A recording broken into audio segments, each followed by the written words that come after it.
আগুন দিয়ে জ্বালিয়ে দিয়েছিল। আমি সেই সাজা হোসেন সজলের আম্মু। আজকে আমার এই দৃশ্যটা আমি এখানে আসছি থেকে আমি এখানে সহ্য করতে পারতেছি না। আমি কিভাবে বা মেনে নিব? আমার চোখের দৃশ্যটা যখন ওদিক চলে যাচ্ছে আমি আমার ভাষা হারিয়ে ফেলতেছি। আসলে এখানে বলার মতো ভাষাও আমি পাইতেছি না। আসলে আমার 5ই আগস্টে আমি চলে গেছি, আমার সন্তানটা কত কষ্ট করেছে, কিভাবে ওরা মেরেছে, আগুন দাউ দাউ করে জ্বলতেছে।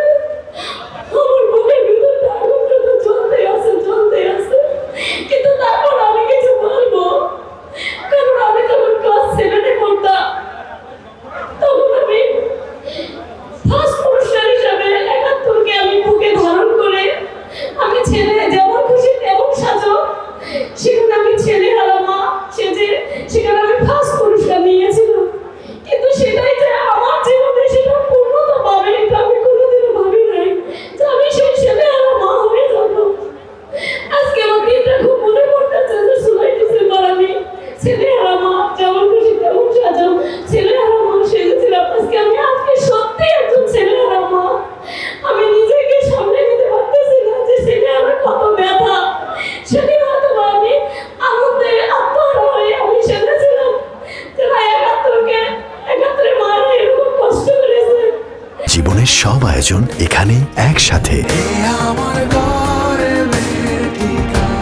সেই দৃশ্যটাকে তুলে ধরতে গিয়ে আজকে আমি 24-এর মা শুধু ছেলেবেলায় মায়ের হয়ে গেলাম। হয়তো আমার কপালে এতটুকু ছিল, সেই পূর্ণতাই আমি পেয়েছি। কিন্তু আমার সন্তানকে যেভাবে মেরেছে আমি মেনে নিতে পারতেছিলাম না।